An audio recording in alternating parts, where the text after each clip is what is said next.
America के सामने घुटने टेक दिए, हम हार गए। मेरा मानना है कि यूएस के साथ जो हमने किया है वो फादर ऑफ ऑल डील्स है।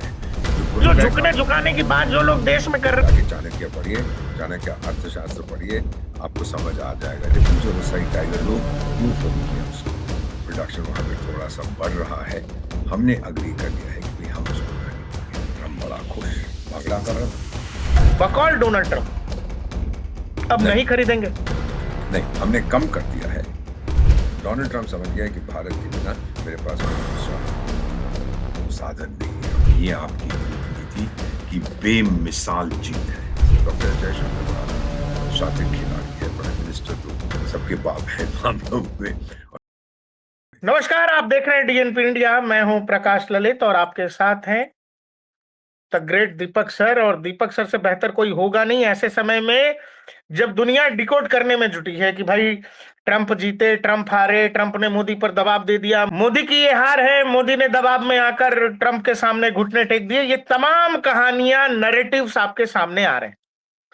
दीपक सर से बेहतर बढ़िया बता नहीं पाएगा। दीपक सर, क्या हमने अमेरिका के सामने घुटने टेक दिए, हम हार गए, हमने अमेरिका की शर्तों पर जो है भारत का बाजार अमेरिकी प्रोडक्ट्स के लिए खोल दिया है, या फिर इंडियन डिप्लोमेसी ने कुछ ऐसा अचीव किया है जो स्टोरी पूरी दुनिया और पूरे देश को सुनाई जानी चाहिए? आपकी राय और बकौल आपके ये पूरी कहानी क्या है?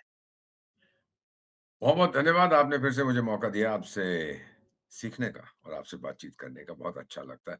अब मैं आपको स्पष्ट रूप से बताता हूँ, मैंने ज़्यादा इसके बारे में बताया नहीं है, लेकिन काफ़ी देर से मैं खुद जानकारी हासिल कर रहा था, जो मेरे मित्र हैं भारत में और अमेरिका में, और अब मैं आपको बताता हूँ।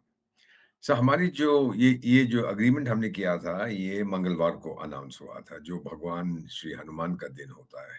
वो प्रतीक का वो उसके लिए डेडिकेटेड होता है और उनका मतलब होता है साहस, ताकत और फिर वफादारी। वैसे काली का भी दिन होता है मंगलवार।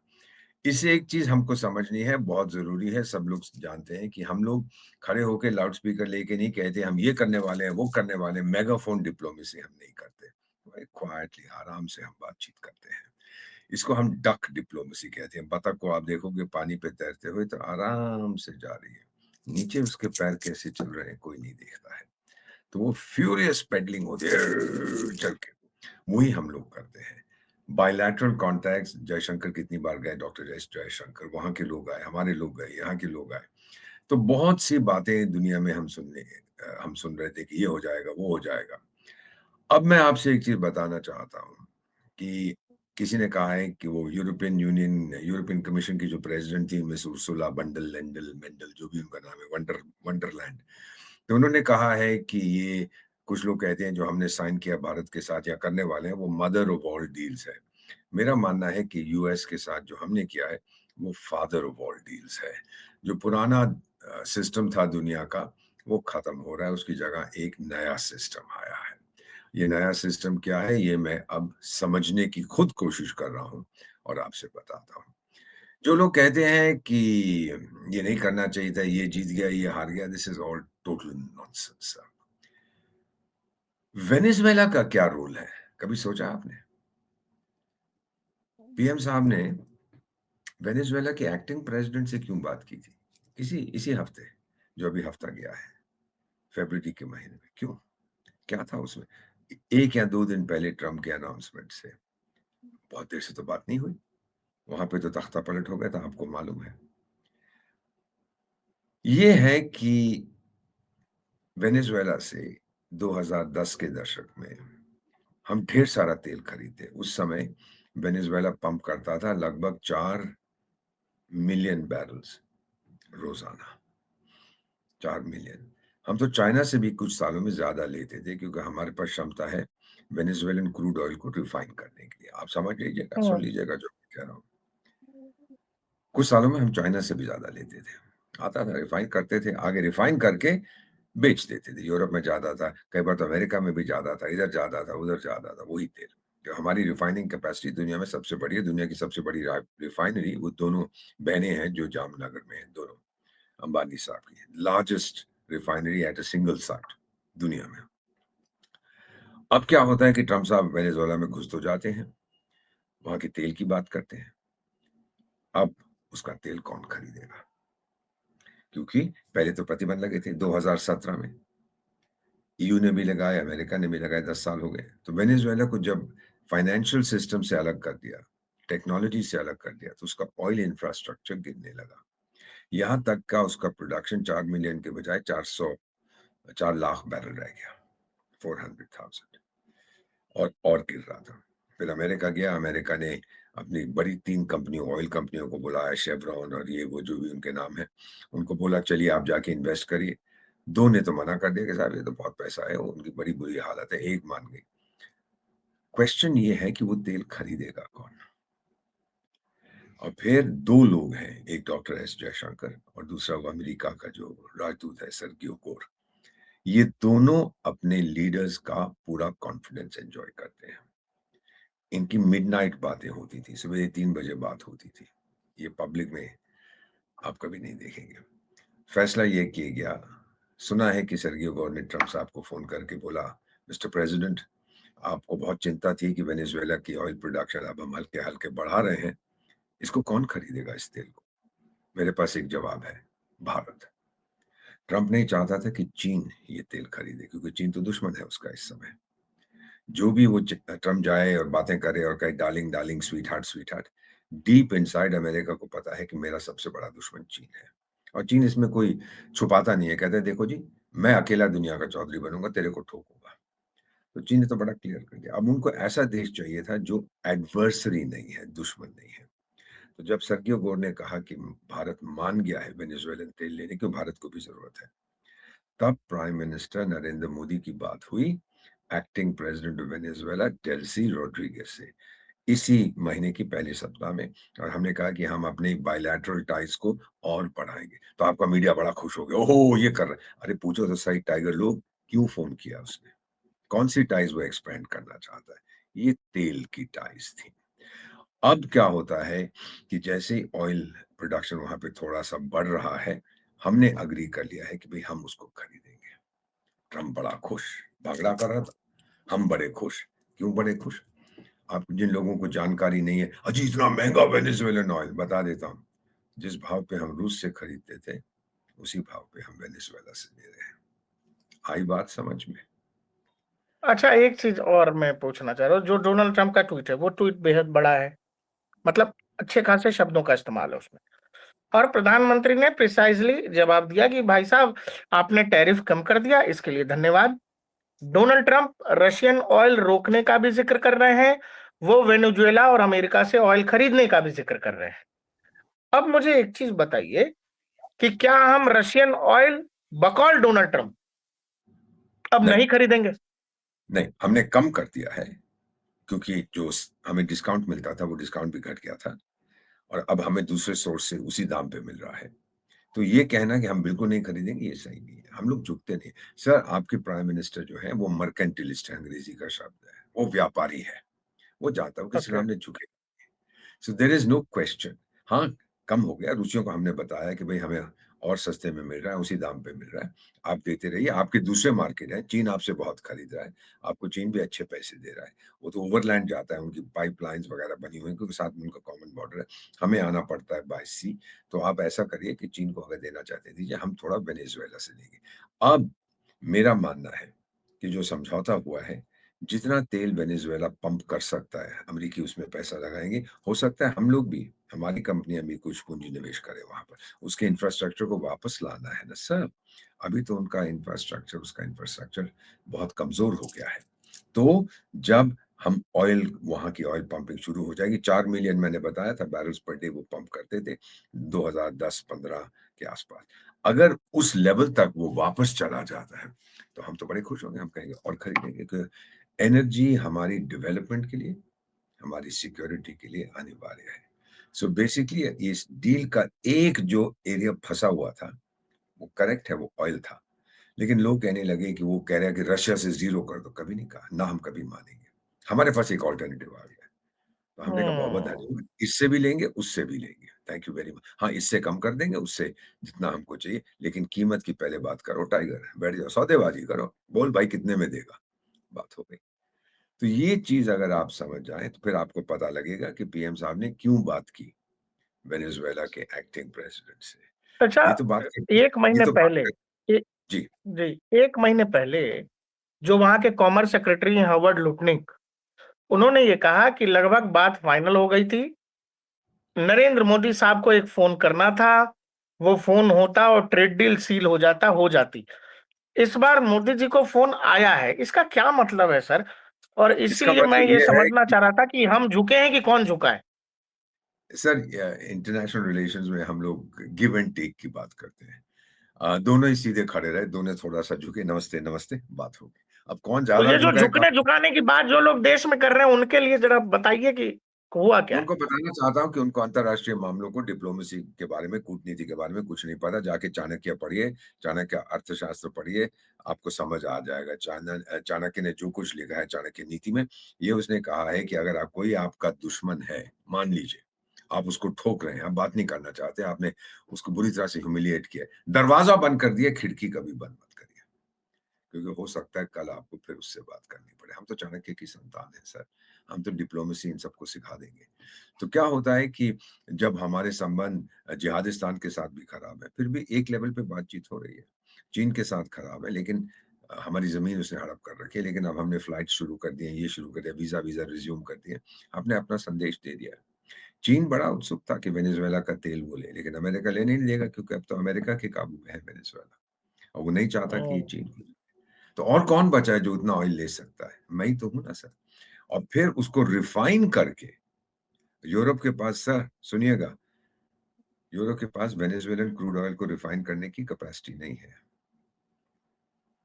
अभी तक तो वो रूस से ले रहे थे, फुली रिफाइंड ऑयल या क्रूड ऑयल रूस से लेते थे, जो उनके पास कैपेसिटी रूस के ऑयल को रिफाइन कर सकते थे। वेनेजुएला का भारी क्रूड है उसके पास, हमारे पास है सर। क्योंकि जब हम खरीद रहे थे वेनेजुएला से, किसी को क्या मालूम था एक दिन ट्रम्प घुस जाएगा, ठोक-पीट के उनके राष्ट्रपति को पकड़ के ले आएगा। तो हमने ये प्रोविज़न कर रखा है। सर हम बहुत शातिर हैं इस मामले में। Please take it from me आपके करोड़ों लोग प्रोग्राम देखते हैं, हम बड़े होशियार हैं। वो कैपेसिटी हमारे पास है। अब ये कहना कि आपने ये फलाने व्यक्ति के लिए की, अडानी के लिए की, अंबानी के लिए, ये बेवकूफ़ लोग हैं, कुछ समझ नहीं आता। हमने ये किसी इंडिविजुअल के लिए डील नहीं की, एग्रीमेंट नहीं किया, हमने ये भारत के लिए किया है। अब आपको तेल सस्ते में मिलेगा, आपको एक ऑप्शन और आ गया। इसीलिए तो मैं कहता हूँ the father of all deals और मेरा ओके। ये भी मानना है कि वो रुकेगा नहीं, वो तेल आता रहेगा वहाँ से। और ये जो आपने डक डिप्लोमेसी नया टर्म दिया है, मीडिया टेलीविज़न वाले बहुत चला रहे हैं डक डिप्लोमेसी, इसका एक चीज़ बताइए। अच्छा, लोग ये भी कह रहे हैं दीपक सर कि किसानों का हित मोदी ने बेच दिया। अच्छा, इस देश के दूध उत्पादकों का मोदी ने हित बेच दिया। इस देश के किसान बर्बाद हो जाएँगे। क्या हमने कॉम्प्रोमाइज़ किया है इस डील में भारतीय हितों को लेकर? सवाल नहीं पैदा होता। शुरू से हमने कहा था कि 3 हमारी रेड लाइन्स हैं। एक हमारा एग्रीकल्चर है, मैं बता देता हूँ आपको अभी सर, एक एग्रीकल्चर है, दूसरा फिशरीज़ है और तीसरा डेयरी है। आपकी उम्र मुझसे बहुत कम है, मेरी 74 साल की है। 66-67 में मेरी माँ भारत फटी पड़ी थी। वर्षा नहीं हुई थी सर, वर्षा नहीं हुई थी। हमारे देश में अकाल की स्थिति थी। मिसेस गांधी गई थी अमेरिका, अनाज माँगने के लिए। अमेरिका ने कहा तुम भीख माँगने आई हो? उनके न्यूज़पेपर्स ने लिखा, भारत की नई नेता, शास्त्री जी का तो निधन हो गया था, भीख माँगने आई है। फिर उन्होंने आके कहा हम लोग कभी भी अब हाथ नहीं फैलाएँगे अनाज के लिए। हमसे ये भी कहा गया था प्रकाश सर कि सोमवार को मत खाइए। मैं 15 साल का था सर। 1 साल में 52 सोमवार होते हैं, 2 साल में 104। सर 104 दिन मैं भूखा सोया हूँ सर। इसलिए नहीं कि घर में भोजन नहीं था, बस आपातकालीन स्थिति थी और मैंने फैसला उस उम्र में मैंने फैसला किया था मैं भी अपना कंट्रीब्यूशन करूँ। मैंने नहीं खाया सर 104 सोमवार। अब क्या स्थिति है कि पूरी दुनिया को आप भोजन खिला सकते हैं, आपके गोदाम भरे हुए हैं। तो जो हमारे अन्नदाताओं ने हमें हरी क्रांति दी और हम समझ गए थे कि अगर हमारा एग्रीकल्चर कमज़ोर हो जाएगा और दूसरों पे निर्भर रहेंगे, फिर तो हम पूरी तरह से एक्सपोज़ हो जाएँगे, वल्नरेबल हो जाएँगे, फ्रैजाइल हो जाएँगे। हमें तो फ्रैजाइल इकोनॉमी कहा जाता था, आजकल तो बड़ी स्ट्रॉन्ग हुँ। इकोनॉमी कहते हैं। सो एग्रीकल्चर पे तो नो क्वेश्चन वो तो आधार है, वो तो अन्नदाता है हमारे। उन्होंने ही तो हमें भूख से बचाया है sir. So PM is very clear कि ये नहीं हो सकता। हाँ, कुछ चीज़ें हैं जैसे दालें वग़ैरह हैं, उन पे हमने ड्यूटी कम कर दी है। लेकिन जो लोग कहते हैं अरे आपने ज़ीरो ड्यूटी कर दी, अब तो इंडियन मैन्युफैक्चरर्स मर जाएँगे। अच्छी बात है। क्या ऑटोमोबाइल्स आएँगी? मैंने कहा हाँ जी, हाँ जी, हाँ जी। एक टीवी डिबेट पे बात कर रहे थे एक ऑफिसर। मैंने कहा सर वो भेज रहा है गाड़ी मैं ज़ीरो ड्यूटी पे 100 करोड़ की गाड़ी है। कितनी ऑर्डर कर दूँ आपके लिए सर? मुँह इतना सौख गया उसका। मैंने कहा खरीदेगा? 100 करोड़ की गाड़ी, भारत में कीमतें देखता गाड़ियों की? कौन मुकाबला करेगा हमारी प्राइसेज़ के साथ? हम तो और जीएसटी वगैरह को रैशनलाइज़ किए, कम किए, गाड़ी की कीमतें कम हो गई हैं। अमेरिका कहाँ हुँ, मुकाबला? उसकी प्रोडक्शन कॉस्ट कितनी आई? ये बातें नहीं समझ उसने ये कर दिया, वो कर तो मैंने आप बोला ना 100 करोड़ की वो कह रहा है मैं गाड़ियाँ भेजूँगा, कितनी ऑर्डर कर दूँ आपके लिए और आपकी पार्टी के लिए? मुझे कमीशन भी मिल जाएगा उसमें 1-2% तो आप बताइए कितने आप पैसा ट्रांसफर करिए वो आ जाएँगी गाड़ियाँ यहाँ पर। 100 करोड़ की गाड़ी कौन या 50 करोड़ की या 10 करोड़ की कौन खरीदेगा सर? सो मार्केट इसलिए तो मार्केट ने रिएक्ट बड़ा पॉजिटिवली किया है। मार्केट तो उछल पड़ा कि देखिए अब हमारे जो स्मॉल इंडस्ट्रीज़ हैं, हमारी आत्मनिर्भर भारत की जो पॉलिसी है, एम्प्लॉयमेंट अपॉर्च्युनिटीज़ हैं क्योंकि फिर से खुल गया वो मार्केट पूरी तरह से। हाँ, हम भेज रहे थे वहाँ, चीज़ें कम नहीं हुई, लेकिन चोट लग रही थी हमें। अब वो चोट चली गई, अब मरहम लग गई है उसपे, ये डील मरहम है। और ये परमानेंट मरहम है। डोनाल्ड ट्रम्प समझ गया है कि भारत के बिना मेरे पास कोई दूसरा कोई साधन नहीं है और हमने कहा हमारे पास दूसरे साधन हैं, लेकिन अगर एक और मिल जाए तो क्या फ़र्क पड़ता है? कौन जीता, सर कौन हारा इससे जिस समय हमने यूरोपीय यूनियन के साथ डील किया और जिसको मतलब सब लोग कह भी रहे थे, खुद यूरोपीय यूनियन के प्रेसिडेंट ने कहा मदर ऑफ ऑल डील्स है। उसके तो ये तो तुरंत फादर ऑफ बाद ऑल डील अमेरिकी हाँ, उसके बाद तुरंत अमेरिकी प्रेसिडेंट का एक्टिव होकर माय ग्रेटेस्ट फ्रेंड और ये ट्रेड डील हो गई और ये वो। ये क्या अमेरिका के इंटरनल पॉलिटिकल सर्कल्स में भी डोनाल्ड ट्रंप पर ईयू वाले डील के बाद और खासकर जो यूके के पीएम भी चाइना चले गए, तो क्या इंटरनल बिल्कुल पॉलिटिकल 100% सर्किल में भी एक प्रेशर बना यूएस पर कि आप भारत को 100 ऐसे नहीं जाने दे सकते? 100% आप समझ गए।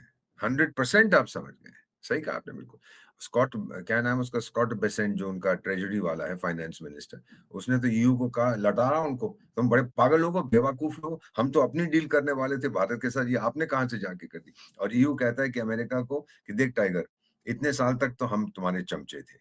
हम कहते थे यार अगर कोई समस्या होगी, सिक्योरिटी प्रॉब्लम होगी यूरोप में तो अमेरिका आके बचा लेगा। अब तुम कह रहे हो कि नहीं बचाओगे, तुम कह रहे हो पैसे दो तो जाओ तुम अमृतसर। मैं क्यों कुछ करूँ? हुँ। मैं भी नए मार्केट ढूँढूँगा। उन्होंने हमारे साथ ये डील की। ये डील हमने ब्लॉक के साथ की है। सर एक चीज़ इसमें और बता देता हूँ, जो आलोचना करते हैं ना, हमने ये डील की है एक ब्लॉक के साथ, राइट सर? कौन-सा ब्लॉक? European union. दूसरी हमने अमेरिका के साथ डील की है एक देश के साथ। तो आप लकीर खींच दीजिए। एक तरफ अमेरिका है, दूसरे एंड पे यूरोपियन यूनियन है, बीच में भारत है। ये आपकी कूटनीति की बेमिसाल जीत है। हम दोनों के बीच में आ गए। दोनों मुझे कह रहे हैं, "ओए स्वीटहार्ट, ओए डार्लिंग, देख ले, ये कर ले, वो कर ले" एटसेट्रा। इसका मतलब है कि आपकी इंटरनेशनल रेपुटेशन जो है बढ़ रही है और आप पूरी कोशिश कर रहे हैं कि आपके एक्सपोर्टर्स को जो तकलीफ हो रही है क्योंकि सारी दुनिया की अर्थव्यवस्था इधर-उधर हो गई है, तो उसमें जो उनको तकलीफ हो रही है, उस तकलीफ के लिए उनको दवा दी जाए। और ये दोनों एग्रीमेंट्स जो हमने किए हैं, सही ये डील शब्द लोग कहते हैं पर मैं कहूँगा कि एग्रीमेंट तो ये दोनों deal is an American word हम लोग एग्रीमेंट करेंगे, अकॉर्ड कह दीजिए। तो जो हम लोगों ने उनके साथ समझौते किए दोनों के साथ, उससे हमारे एक्सपोर्टर्स को फ़ायदा होगा। इसीलिए तो आप आपका स्टॉक मार्केट सब मार्केट आपको सच्चाई बयान करता है। पॉलिटिशियंस जो मर्ज़ी कहें, लेकिन ये आपको सच्चाई बयान करता है। अब आप समझ गए हैं कि वेनेज़ुएला का तेल जब अगर आप मुझसे कहते हैं, ललित प्रकाश मुझसे कहते हैं कि दीपक बोरा आप फलाने किराने की दुकान से आटा मत खरीदिए। तो मैं प्रकाश जी से कहूँगा, प्रकाश जी फिर कहाँ से खरीदूँ? अरे! ये नहीं मैं बताऊँगा कहाँ से खरीदूँ, वो यहाँ से बंद कर। मैं कहा क्यों भई? आप मेरे चाचा हैं कि मैं ना खरीदूँ? मैं भूखा मरूँ? आप समझ रहे हैं मैं क्या कहने की कोशिश कर रहा हूँ? तो अगर आपने मुझसे कहा है कि रूस से कम कर दो, ईरान से बंद कर दो, मेन थिंग तो था कि ईरान से हमने तो पहले ही बंद कर दिया था ईरान से, अमेरिकन सैंक्शंस के कारण। तो आपने कहा है कि रूस से बंद करो, हमने कहा नो टाइगर, ये हम नहीं करेंगे। और एक चीज़ आपको और बताता हूँ, डी-डॉलराइज़ेशन क्या बकवास करते हैं लोग। 80% दुनिया में जो डील्स होती हैं, ये सुन लीजिए मैं क्या कह रहा हूँ। वो डॉलर में होती हैं, तेल की डील्स 80% सऊदी में हम खरीदते हैं डॉलर में देते हैं, इराक में से खरीदते थे डॉलर में देते थे, पहले ईरान से लेते थे डॉलर में देते नाइजीरिया से खरीदते हैं डॉलर में देते हैं। गयाना जो बिल्कुल वेनेजुएला के साथ है, उनके साथ भी अब हमने खरीदना शुरू कर दिया, वो भी हम डॉलर में दे दें। सबको डॉलर चाहिए ना सर, दुनिया की सबसे शक्तिशाली करेंसी है। फिर ये बात करते हैं डी-डॉलराइज़ेशन की। ओह! लोकल करेंसी में डील होगी। चलिए मान लीजिए, मैं चीन से ₹10 का सामान खरीदता हूँ, ठीक है सर? और लोकल करेंसी का मतलब मैंने वहाँ पे ₹10 उसको दे दिए, उसने रखे हुए हैं। वो फिर मुझे ₹20 का सामान भेजता है। वो ₹20 जो है उसके मैं यहाँ रखता हूँ। वो वहाँ मेरे युआन में रखेगा अपनी करेंसी में, उसको रुपए से क्या करना है कन्वर्ट करके। मैं यहाँ रुपए में रखूँगा। सर युआन जो है ना मैं अपने पैसे वहाँ युआन में नहीं रखूँगा, मैं ढेर सारा खरीदता हूँ चीन से। और चीन कहेगा कि मुझे युआन चाहिए उसके लिए, तो मेरा युआन तो वहाँ जो भी मैं रखना चाहता हूँ अगर वो मुझे एक्सपोर्ट करे, जो मेरा युआन है, जो मेरे नाम का जिससे मैं इंपोर्ट कर सकूँ क्योंकि मैं तो खरीदता जा रहा हूँ, मैं युआन उसको देता जा रहा हूँ। अब फिर कुछ और करना है, तो जो युआन मेरे वहाँ पे पड़े मैं नहीं चाहता उसके पास रहे, कि वो कल को कह देगा, जी आज तो ₹5 का एक युआन है, कल से मैंने फैसला कर दिया कि 5 पैसे का है। कहाँ के रहेंगे आप सर? भरोसा कौन करता है? मार्केट फोर्सेस का क्या है चीन में? कुछ नहीं है। तो ये जो है बात हमारे लिए बहुत ज़रूरी तो डी-डॉलराइज़ेशन डॉक्टर एस जयशंकर ने साफ कहा, we are not in for dedollarisation अब 1 करोड़ साल के बाद क्या होता है मुझे मालूम नहीं या 1000 साल के बाद क्या होता है मालूम नहीं। लेकिन अभी कोई चांस नहीं है डी ये ब्रिक्स करेंसी ये हमने देखी है डॉलर की हकीकत लेकिन दिल के खुश रखने को गालिब ये ख़्याल अच्छा है कि हम उससे दूर जा सकते हैं, नहीं जाएँगे सर। अच्छा, एक चीज़ जैसे जो अभी नवंबर में वहाँ लोकल चुनाव भी होने हैं कई राज्यों में, यूएस में। ये जैसे जो ट्वीट किया उन्होंने, उसमें रशियन ऑयल की बात कर दी कि भारत रोक देगा, वेनेजुएला और अमेरिका से भारत खरीदेगा। उसमें एक लाइन ये भी लिखी कि नरेंद्र मोदी ने रिक्वेस्ट की कि ट्रेड डील कर लो। डोनाल्ड ट्रंप ये जो मतलब बढ़-चढ़ कर लिखते और बोलते हैं, उनको पता है ना कि दुनिया के बाकी नेता भी पढ़ रहे हैं या फिर केवल हवाबाजी अपने देश की राजनीति सर चमकाने के लिए कर रहे हैं। सर बट और बोला तो दूसरी है। तरफ इधर फ़ोन भी कर लेते हैं कि अरे मोदी जी बुरा मत मानना, सब ओके। एक बट बोला तो है ना सर, बोलता बहुत है। और फिर ईगो कितनी बड़ी है इस आदमी की, घमंड देखा है? कि मोदी साहब ने मुझे फ़ोन किया। बीच में हुँ। एक और भी इसने बयान दिया था कि जब कुछ हो रहा था, टैरिफ लगाए थे, तो मोदी ने मुझे फ़ोन करके कहा, "सर, मुझे माफ़ कर दो, सर, ऐसा मत करो। मैं हाथ जोड़ा हूँ सर, मैं घुटने टेक के खड़ा हूँ आपके सामने।" ये चीज़ें वो सर कई बार क्या होता है, इसका अंग्रेज़ी का शब्द मुझे पता नहीं है, कोई साइकोलॉजिकल टर्म है, जब आप अफ़साने को सच्चाई मानने लगते हैं। आप इतना सोचते हैं कि ये हो रहा है, जबकि हो नहीं रहा होता, लेकिन आप उसको सच मानने लगते हैं। तो डोनाल्ड ट्रम्प साहब की एक कमज़ोरी है, जो भी है, पागल है, बेवकूफ़ है, ये है, वो है, लेकिन सर एग्रीमेंट तो कर दी उसने, इसका सोचिएगा। कर दी है अच्छा, ना? ए ऐसे लोग जो ये जिन्होंने कहा कि भाई डोनाल्ड ट्रम्प ने जब कहा कि इंडिया की इकॉनमी डेड है, इकॉनमी है। यहाँ लोग कूदने लगे कि देखिए जी, ट्रम्प ने चूँकि कह दिया इसीलिए इकॉनमी डेड है। और आज जब वही डोनाल्ड ट्रम्प अमेरिका के साथ माफ़ करिए भारत के साथ जब डील कर रहे हैं और खुद अनाउंस कर रहे हैं, तो मरी हुई इकॉनमी के साथ कोई क्यों डील करना चाहेगा? इस तरह अभी के मैंने लोगों तो को ये सब समझ क्यों नहीं आ रहा है दीपक सर? क्योंकि क्योंकि मुखालफत करना चाहते हैं। एक तो मैंने ये भी बयान सुना है, जब उसने कहा था कि डेड इकॉन देखो डोनाल्ड ट्रम्प इतना बड़ा इकोनॉमिस्ट है, उसने कह दिया डेड है तो डेड है। अब उसने जब कहा है कि इस डील के साथ दोनों को फ़ायदा होगा। अरे इकोनॉमिक्स के बारे में क्या मालूम है डोनाल्ड ट्रम्प? अरे भाई अभी तो तुम उसकी कह रहे थे दुनिया का सबसे बड़ा इकोनॉमिस्ट, अब कह रहे हो गधे को कुछ नहीं मालूम है। कोई एक तो फैसला करो ना। ये लोग सर मैं इतना ही कह सकता हूँ, मैं किसी का नाम नहीं लूँगा क्योंकि हम लोगों की ट्रेनिंग नहीं होती है करने के लिए। मैं इतना ही कहूँगा कि पीएम साहब के साथ जो इनकी नफ़रत है, वो रखिए अपने अंदर। भारत के साथ क्यों करते हैं? ये मुझे समझ नहीं आता। कभी कुछ कहते हैं, कभी कुछ कहते हैं। अभी ये एग्रीमेंट हुआ है, इतना शानदार एग्रीमेंट पूरी दुनिया ने नोट किया है, पर आपने उसकी आलोचना कर डील अनाउंस की नहीं, आप पहले ही तैयार थे गाली देने के लिए। ये हो जाएगा, वो हो जाएगा। अरे कुछ मालूम है आपको? क्या हो जाएगा, कैसे होगा, क्यों होगा? ये सारी चीज़ें जब तक आपको समझ नहीं आएँगी, तो मेरा मानना है कि कुछ नहीं हो पाएगा सर। बेसिक इकोनॉमिक्स इनको समझनी पड़ेगी। दीपक सर, जिस दिन डील अनाउंस हुई रात में, उसी दिन दिन में जो है देश की संसद में चीन और नरवणे साहब की किताब और ये वो सब चलने लगा। इसके बीच भी कोई जुड़ाव है क्या कि मतलब नहीं, सेम डे दोनों ही चीज़ें होती हैं? वो सरकार को घेरने की कोशिश कर रहे थे। नरवाने साहब की किताब तो अभी पब्लिश हुई नहीं है। किसी मैगज़ीन में उसका एक अंश उन्होंने पब्लिश कर दिया। मैगज़ीन की क्या क्रेडिबिलिटी है, सही है, झूठा है, उसके बारे में मुझे कुछ नहीं मालूम है। लेकिन एक मज़ेदार चीज़ है आपका एक पड़ोसी देश है ना, उसको क्या कहते हैं? जिहादिस्तान। जिहादिस्तान नहीं, इसको कुछ और नाम है। जो जिहाद करता रहता है सबके साथ। हाँ, क्या पाकिस्तान आतंकिस्तान। सर। हाँ, वही, मैं भूल जाता हूँ ना। तो उसके जो रक्षा मंत्री हैं, जब सिंदूर चल रहा था, उन्होंने कहा, "जी, हमने भारत के इतने सारे जहाज़ गिरा दिए।" तो किसी ने पूछा, "सर, आपको कैसे मालूम है?" कहता है, "मुझे मैंने सोशल मीडिया पे पढ़ा है।"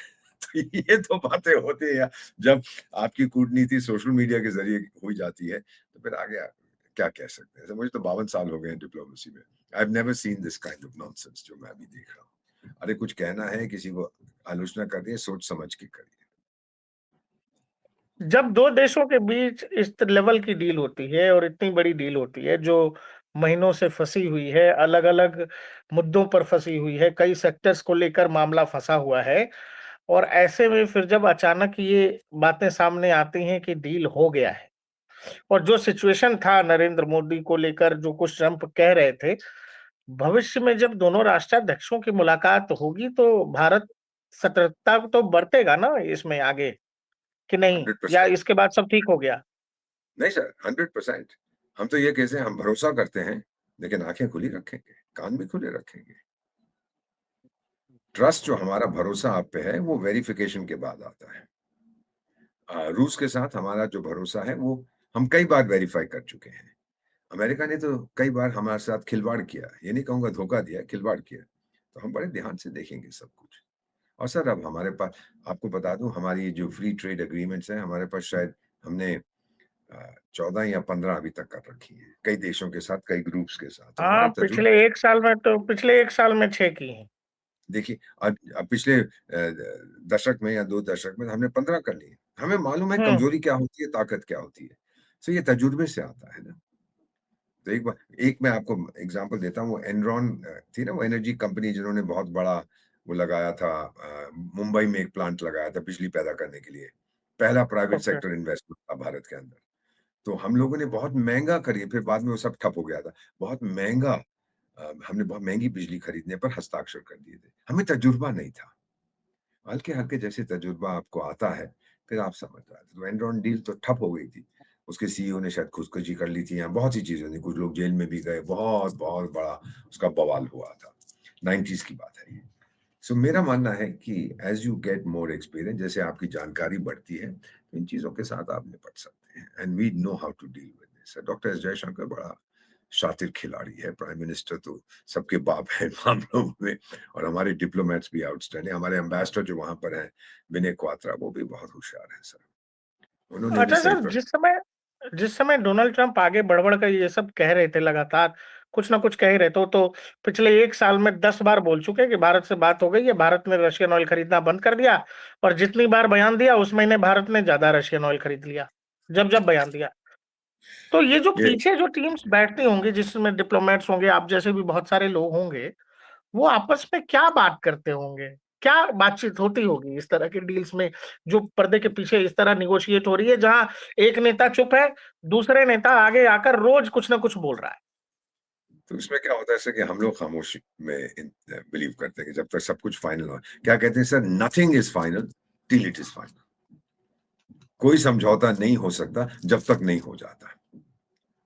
सो दिस इज़ ये हमारी पॉलिसी है। ट्रम्प साहब का तो आपको फिर हम लोग बैठते हैं कमरे में, मैंने भी कई बार बातचीत की है।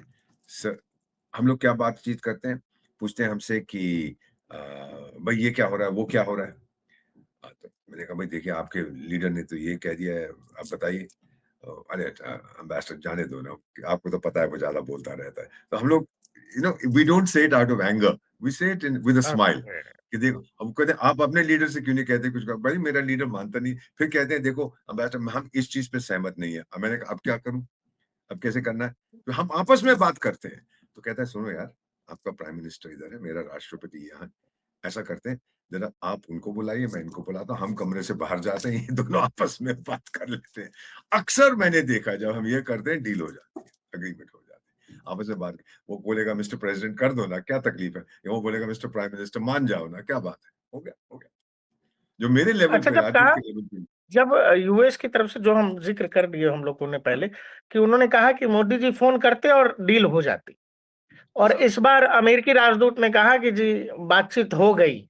मतलब ट्रंप ने नरेंद्र मोदी साहब को फ़ोन किया, व्हाइट हाउस से फ़ोन उनको आया। फ़र्क पड़ता है किसने पहले फ़ोन किया। अपने देश के हित में तो सर, अगर मैं उनकी जगह होता भारत के प्राइम मिनिस्टर की और कोई मुझे कहता कि आप शैतान से जो बैठा हुआ है जहन्नम में उससे बात करो, मैं तो कर लेता ना अगर भारत का फ़ायदा होता उसके अंदर। व्हाट इज़ द डिफिकल्टी कि शैतान ने मुझे पहले किया या मैंने शैतान को पहले किया, कोई फ़र्क नहीं पड़ता।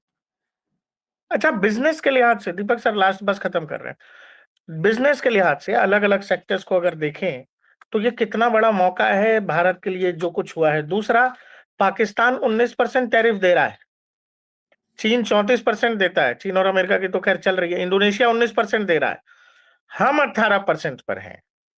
तो देखिए, लोग इसको ये कह रहे हैं कि जी ये तो ज़ीरो हुआ नहीं और भारत जो है बहुत सारे मामलों में ज़ीरो कर रहा है अमेरिकी प्रोडक्ट्स के लिए। हम तो हैं कमज़ोर पड़ते दिख रहे हैं इस डील में। तो ठीक है, कम से उनको पढ़ने दो ना, अस्पताल में जाके कुछ इंजेक्शन-विजेक्शन लगा के अपनी सेहत को सही करवाएँ। क्या बकवास करते हैं ये लोग। कोई कमज़ोर नहीं पड़े, ज़ीरो मान लीजिए आप ₹10 का इम्पोर्ट करते हैं और आप कहते हैं कि देखिए उस पे 0% लगाएँगे तो आप ₹10 का माल भेजिए, हम कोई टैक्स नहीं लगाएँगे। मैं 1 करोड़ रुपए का वहाँ एक्सपोर्ट कर रहा हूँ, वो कहता है टाइगर देखो मैं तो ₹10 का कर रहा हूँ, तुम 1 करोड़ का कर रहे हो तो मैं 10% टैक्स लगाऊँगा। ओह जी! आपने ज़ीरो कह दिया, अरे अमाउंट तो देखो कितना है, पता तो कुछ है नहीं। हमारे एक्सपोर्ट्स, हमारे इम्पोर्ट्स अमेरिका से उससे ज़्यादा हैं, कहीं ज़्यादा है। तो वो तो कह रहा है कि भई बैलेंस करो तो मैं थोड़ा टैक्स लगाऊँगा, मैं कह रहा हूँ सही है। बैलेंस नहीं हो रहा क्योंकि आपकी चीज़ें महँगी हैं, मैं खरीद नहीं पाता या मुझे चाहिए नहीं है। चीन के साथ भी वही समस्या है। सर मैं आपको एक चीज़ बता देता हूँ, मान लीजिए अमेरिका कहता है कि मैं शून्य की कीमत पर आपको दाल बेच दूँगा। वो लेंटिल्स और पल्सेस की बात करते हैं। मैं आपको ₹1 टन पे बेचूँगा। मैं तो एग्रीमेंट उसके मुँह पे फेंकूँगा कि उसमें लिखा हुआ है कि आप डंप नहीं कर सकते। तो ये चीज़ें जो है ना इन लोगों को पढ़ा तो है नहीं किसी ने, देखा तो है नहीं, समझे तो है नहीं। वो बातें करनी बड़ी ज़रूरी है। हम ये देख के आए हैं, वो देख के आए हैं। कहाँ क्या देखा आपने? अब चीन के बारे में मेन चीज़ यही रही ना कि हम चीन से बहुत ज़्यादा इम्पोर्ट करते हैं, बहुत कम एक्सपोर्ट करते हैं। ओह जी! भारत तो खत्म हो गया, इतना कुछ ले रहा है। यार, जहाँ मैं ज़्यादा एक्सपोर्ट करता हूँ, वहाँ नाराज़ होते हो। जहाँ मैं कम एक्सपोर्ट करता हूँ, वहाँ नाराज़ होते हो। खुश कब होगे? हाँ, एक जब ट्वीट मैं पढ़ रहा था, एक किसी ने लिखा कि अभी हम रशिया से जब ऑयल खरीद रहे थे, तो लोगों ने कहा कि भाई क्यों रशिया से ऑयल खरीद रहे हो? एक बिज़नेसमैन को फ़ायदा पहुँचा रहे हो, उधर 50% का टैरिफ हम पर लग रहा है। और इधर जब ट्रंप ने लिखा तो कह रहे हैं कि देखो अब रशियन ऑयल खरीदना बंद कर दिया, ट्रंप ने मोदी को दबा दिया। ये चल रहा है। दूसरा दीपक सर जो ट्रेड डील, व्यापार और ये सब बहुत सारी चीज़ें और शर्तें इसमें होती हैं, इन्वॉल्व होती हैं, बहुत सारी टेक्निकल टर्म्स भी होते हैं। आम दर्शक जो हमारे हैं, जो आम नागरिक है इस देश का, वो भारत-अमेरिकी संबंधों के लिहाज से भारत-अमेरिका के इस एफटीए डील, ये जो फ्री ट्रेड एग्रीमेंट है, इसको अगर सामान्य भाषा में आप बताना चाहें, वो 2-3 मतलब 2 मिनट लीजिए और इसको सामान्य भाषा में समझा दीजिए और कैसे ये भारत की विकास गति को और कैसे दुनिया में तिरंगा जो है एक बार फिर से ऊँचाई पर फहराया है इस और इंडियन डिप्लोमेसी की ये कितनी बड़ी जीत है, ये ज़रा बता दीजिए? मैं इतना ही कहना चाहता हूँ सर कि यूरोपियन यूनियन के साथ हमने एग्रीमेंट कर लिया है ना, 27 देशों के साथ। ये तो आप भी जानते हैं, मैं भी जानता हूँ। उसके बाद हमने ये एग्रीमेंट अमेरिका के साथ, कई देशों के साथ प्राइम मिनिस्टर मलेशिया जा रहे हैं, देखते हैं वहाँ पर क्या होता है। तो ये है सर हम किसी के साथ संबंध बिगाड़ते नहीं है, सबके साथ संबंध अच्छे रखते हैं। चाणक्य ने ये कहा था कि मेरा दुश्मन का दुश्मन मेरा दोस्त हो सकता है, ये नहीं कहा था कि मेरे दोस्त का दोस्त ज़रूरी है कि वो भी मेरा दोस्त बने। तो हम इंडिविजुअली डील करते हैं, हमारे बायलैटरल एंगेजमेंट होते हैं, किसी के दबाव में नहीं आते, ये भारत की कूटनीति की बेमिसाल कामयाबी है।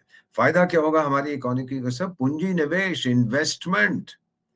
अमेरिका की कई कंपनी ये तो मैं जानता हूँ जब इस ट्रेड डील पे थोड़ी ट्रेड एग्रीमेंट थोड़ा-सा अनसर्टेनिटी थी, कई बड़ी-बड़ी अमेरिकन कंपनी मेरे एक दोस्त ने, जो जब मैं वहाँ पोस्टेड था वो सीईओ थे, एक बहुत बड़ी कंपनी के अब वो मेरे ख़्याल 95 साल की उनकी उम्र है या आस-पास की, उसके आस-पास की उनकी उम्र है। तो मैं आपको बताता हूँ कि उस वक़्त ये अभी जब एग्रीमेंट साइन किया उन्होंने मुझे फ़ोन करके कहा कि मिस्टर एम्बेसडर हम जीत गए।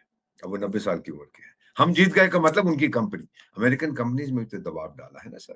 जब हम पे उन्होंने प्रतिबंध लगाए थे हमारे न्यूक्लियर टेस्ट के बाद, हमारे अमेरिकन फ्रेंड्स ने बोला, "अरे! क्या कर रहे हो? ये तो इतना बड़ा हमारा बिज़नेस पार्टनर है।" ये चीज़ें बड़ी महत्वपूर्ण है। So thank you very thank much you sir. Deepak sir, बहुत बहुत शुक्रिया हमारे आपका साथ जुड़ने शुक्रिया। के लिए।